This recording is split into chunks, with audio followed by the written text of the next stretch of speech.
ஊமை நாடகம் பாகம் 6. ரங்கேஷ் கூட நிச்சயம் முடிந்ததும் சில முறை ஃபோனில் அவன் கூட பேசினேன். அவனோட பேச்சு எனக்கு பிடிக்கல. அதனால் அவன் கூட ஃபோனில் பேசுறதை கூட அவாய்ட் பண்ணிட்டு ஒழுக்கமாக தான் இருந்தேன் என்றவள் நிதானமாக தன் தாயை ஏறிட்டா. ஆனால் அம்மா அப்பா நினச்சிருந்தா அந்த பொறுக்கி கூட நடக்கவிருந்த கல்யாணத்தை தடுத்ததோடு என்னை கூட்டிக்கிட்டு வீட்டுக்கு வந்திருக்கலாம்.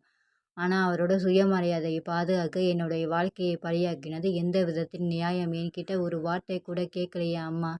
இவன் எனக்கு பொருத்தமானவனா அப்படின்னு கொஞ்சமாவது யோசிச்சாரா? அந்த சமயத்தில் அவரோட மரியாதையை காப்பாற்ற ஒரு மாப்பிள்ளை வேணும். அது இந்த பாலானா இல்லாமல் வேற எவனா இருந்தாலும் என்னை அவனுக்கு தாரை வார்த்து கொடுத்துப்பாரு போலிருக்கு.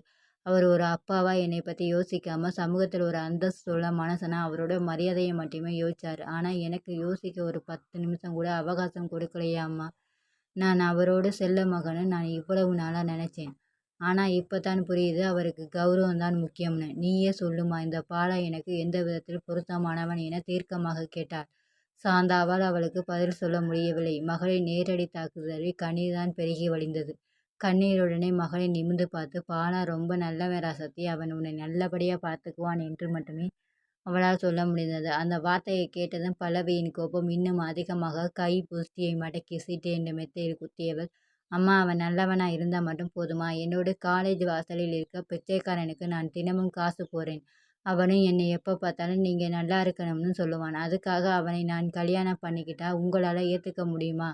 வார்த்தையில் அதிகமான காரத்தை சேர்த்து கூர்மையாக கேட்டாள். பாலாவுடன் ஒரு பிச்சைக்காரனை ஒப்பிட்டு பேசியது சாந்தாவுக்கு பலியாய் கோபம் வந்தது. சட்டென்று மகளின் கையை உதறிவிட்டு எழுந்து, ஏய் என்ன ரொம்ப பேசுகிற? பாலனு நீ காசு போடுற பிச்சைக்காரனு ஒன்னா?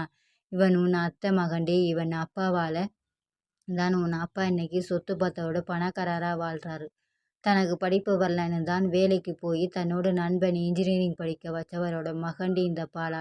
எத்தனை முறை ஊருக்கு போகிறப்ப எல்லாம் பேச்சுக்கு பணம் கொடுக்க முயற்சி பண்ணோம் தெரியுமா? அண்ணன் நீங்கள் மட்டும் இன்னொரு முறை பணம் கொடுத்தா அது உங்கள் ஃப்ரெண்டுக்கு செய்கிற துரோகம்னு சொன்ன பேச்சியோட மகன்டி இந்த பாலா. அவனை போய் ஒரு பிச்சைக்காரன் ஒப்பு நோக்கி பேசுகிற? மூச்சு விடாமல் இறைந்தவள் மகளை கூர்மையிடம் நோக்கி, என்ன சொன்ன? உங்கள் அப்பா சுயநலம் பிடிச்சவரை? அவர் சுயநலமாக யோசிச்சிருந்தா அந்த கோடீஸ்வரன் சம்பந்தம் கைவிட்டு போகாமல் விஷயத்தை மறைச்சு உன்னை அந்த ரங்கேஷ்கே கல்யாணம் பண்ணி கொடுத்துருக்கலாம். நம்ம மக வாழ்க்கை முக்கியம்னு நினச்சதால தானே அவனுங்களை ஆளை விட்டு துரத்திட்டு பாலனை மாப்பிள்ளையாக தேர்ந்தெடுத்தார். என்னது, உங்கள் அப்பாவை பணத்தை பெருசாக நினைக்கிறவர்? அப்படி பணம்தான் பெருசுன்னு அவர் நினச்சிருந்தா அந்த கல்யாண கூட்டத்தில் இன்னொரு பணக்காரனாய்த்தான் தேடியிருப்பார். பாலனை மாப்பிள்ளையாக்கியிருக்க மாட்டார். உன்னை எங்களை மாதிரி மனுஷனங்களை புரிஞ்சுக்கிற புத்திசாலின்னு நினச்சேன். ஆனால் நீயும் பகட்டை விரும்புகிற சராசரி பணக்கார பொண்ணுதான்னு சொல்லாமல் சொல்லிட்ட என புரிந்து கொட்டிய சாந்தா மகளை பார்க்க பிடிக்காது திரும்பி கொண்டாள். அம்மாவின் வார்த்தைகள் ஒவ்வொன்றும் பல்லவியின் முகத்தில் அரைந்தது. என்ன சொல்வது என்று புரியாமல் தலை கவிழ்ந்தாலும் பாலனை கணவனாக ஏற்க அவளது வீம்பு பிடித்த மனசு முரண்டியது. அவனுக்கு இல்லாத தகுதிகளை ஒப்பிட்டு பார்த்து பார்த்து நெஞ்சில் வன்மம் வளர்த்தது. பகை கொண்டது மனது. பாலா எந்த மறுப்பின்றி அவன் அருகில் மணமகனாக அமர்ந்து வேறு பல்லவியின் பார்வையில் அவனை இன்னும் தாழ்த்தி காட்டியது. அவன் பிடிவாதமாக மறுத்திருந்தால் இந்த கல்யாணமே நடந்திருக்காது. பெண்ணோடு சேர்ந்து சொத்தும் கிடைக்கும் என்று வாயை திறக்காமல் வந்து தாலி கட்டிட்டான். ராஸ்கல், இவனுக்கு எதுவுமே கிடைக்காமல் பண்ணணும். ஆனால் அது உடனே நடந்தால் நல்லா இருக்காது என்று மனதுக்குள் எண்ணியவள் பாலனை விரட்ட எடுத்துக்கொண்ட காலக்கெடு 90 நாட்கள். 91வது நாள். நான் யாருன்னு இந்த வீட்டில் இருக்கிறவங்களுக்கு புரிய வைக்கிறேன். அது வரைக்கும் பொறுமனமே பொறு என்று வஞ்சகம் வளர்த்த நெஞ்சை ஆறுதல்படுத்தினான். மகளிடமிருந்து எந்த பதிலும் இல்லாது போகவே சாந்த ஆத்திரத்துடன் கதவை நோக்கி போக, என்ன சொல்ல வந்தேன்னு முழுசா சொல்லிட்டு போமா என்ற பல்லவியின் குரல் தடுத்தது.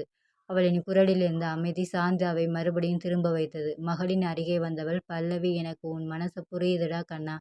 ஆனால் விதியை மாற்ற யாராலையும் முடியாது. குடும்பத்தோடு நல்லது கெட்டது புரிஞ்சு நடந்துக்க பல்லவி என்றவள் சிறிது தயங்கி தாமதித்து, இனிமேல் பாலனும் இந்த ரூமில் தான் படுப்பான். நீ ஒரு இடத்துலையும் அவன் ஒரு இடத்துலையும் தங்கினா பார்க்குறவங்க ஒரு மாதிரியாக பேசுவாங்க பல்லவி.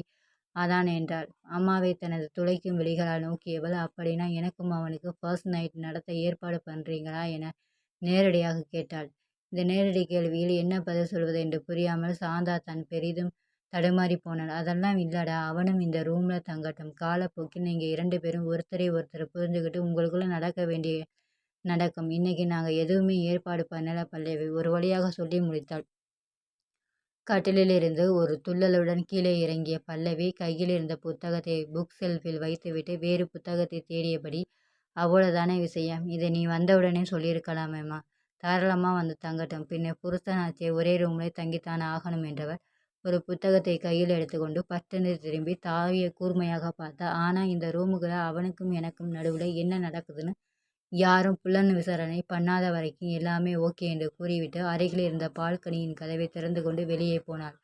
பரவாயில்லை, இவ்வளவு இதுக்காச்சும் ஒத்துக்கிட்டாளே என்று சிறிது சந்தோஷத்துடன் அறையை விட்டு வெளியே வந்தவள், ஆனாலும் என்ன பார்வை பார்க்கறா, எதிரே இருக்கிறவங்க நெஞ்சில் இருக்கிறதை பார்வையாலேயே வெளியே கொண்டு வர்ற மாதிரி. எங்க அம்மா மாதிரி என் மகள் என்று அமுதன் அடிக்கடி சொல்வது சாந்தாவுக்கு ஞாபகம் வந்தது. கடவுளே, நல்ல வேளை நான் தாலி கட்டி வரும்போது அந்த அம்மா இல்லை. இருந்திருந்தாங்கன்னா இந்த கூர்மையான பார்வைக்கு ஒரு நாள் கூட தாக்கு பிடிச்சிருக்க மாட்டேன் என்று எண்ணியபடி ஹாலுக்கு வந்தாள். தோட்டத்திலிருந்து வேகமாக வந்த பேச்சு சந்தோஷத்துடன் சாந்தாவின் கையை பற்றி கொண்டு, மதனி, பாலா பல்லவியோட ரூம்ல தங்க சம்மதிச்சிட்டான். எப்படியோ பேசி சம்மதிக்க வச்சிட்டேன். அவன் துணியெல்லாம் துவைச்சி எடுத்து போய் பல்லவி ரூம்ல வைக்கவா மதனி என உற்சாகமாக கேட்டாள். பல்லவியும் ஒத்துக்கிட்டா. அண்ணி, துணியெல்லாம் நீங்க துவைக்க வேணாம். நான் வேலைக்காரியை எடுத்துட்டு வந்து துவைச்சு வைக்க சொல்றேன். நீங்க போய் பாலாவை சாப்பிட கூட்டிட்டு வாங்க என்று சொல்லிவிட்டு சமையல் அறையின் பக்கமாக போனாள் சாந்தா. பல்லவியை எப்படி சம்மதிக்க வைத்தோம் என்று பேச்சியிடம் சொல்ல மனசு வரவில்லை. அறைக்குள் நடந்த விவாதங்கள் தெரிந்தால் பேச்சியின் புஞ்சை மனசு தாங்காது என்று சாந்தாவுக்கு தெரியும். அதனால்தான் எதுவும் சொல்லாமல் சமையல் அறைக்குள் வந்து புகுந்து கொண்டார். அனைவரும் ஒவ்வொருவராக சாப்பிட அமர்ந்தனர். எப்போதும் கலகலப்பாக இருக்கும் டைனிங் ஹாலில் இன்று பெரும் அமைதி நிலவியது. யாருமே பாலா சாப்பிடவில்லையா என்று கேட்கவில்லை. ஒருவர் முகத்தை ஒருவர் பார்க்காமலே எல்லாரும் சாப்பிட்டு முடிக்க பாலா இறுதியாக சாப்பிட வந்தான். அவன் முகமும் உணர்ச்சியை தொலைத்து கல்லாக இருக்கின்றது. சாந்தா அமைதியாக மருமகனுக்கு தட்டு வைத்து இட்லியை பரிமாறினாள். அப்போதுதான் சாப்பிட வந்த பல்லவி பாலா சாப்பிடுவதை பார்த்துவிட்டு அலட்சியமாக தோள்களை குலுக்கிக் கொண்டு ஹாலில் போய் அமர்ந்து டிவி பார்த்தாள். அவன் சாப்பிட்டு முடித்துவிட்டு கை கழுவ எழுந்தபோது, என்ன பாலா, வெறும் 5 இட்லியோட எழுந்துட்ட? சாந்தா வருத்தமாக கேட்டாள். அவளுக்கு பாலாவின் சாப்பாட்டு அளவு தெரியும். போதும் அத்தை, எவ்வளவு பசி இல்லை என்று கூறிவிட்டு கையை கழுவி கொண்டு ஹாலுக்கு வந்தான். அவன் வந்தவன் பல்லவி எழுந்து டேபிளுக்கு போனாள். பாலாஜியும் அவன் மனைவியும் அவர்களின் அறைக்கு போய்விட அமுதன் மட்டும் ஹாலில் அமர்ந்திருந்தார். பாலா நின்றபடியே டிவியை பார்க்க தனக்கு எதிரே இருந்த சோபாவை காட்டி, உட்கார்ந்து பாரு பாலா என்றார். வழக்கமாக இதுபோல அவன் நின்றால், என்னடா மாப்பிள்ளை நின்னுக்கிட்டு டிவி பார்க்குற, இப்படி வந்து பக்கத்துல உட்கார்ந்து பாருல என உறக்க உற்சாகமாக கூறும் அமுதனின் நின்று மாப்பிள்ளையோட உற்சாகம் மிஸ்ஸிங். பாலா சோபாவில் அமர்ந்து டிவியில் கவனத்தை செலுத்தினான். மடியில் இருந்த லெட்சரியில் ஏதோ எழுதி கொண்டிருந்த அமுதன் குனிந்தபடியே பாலனிடம் மண்டபத்திலான செலவுகள் பற்றி கேட்க, தன்னிடம் அவர் கொடுத்த பணத்துக்கான கணக்குகளை ஒவ்வொன்றாக சொன்னான். அவர் மறந்த சில செலவு கணக்குகளையும் கரெக்டாக ஞாபகப்படுத்தினான்.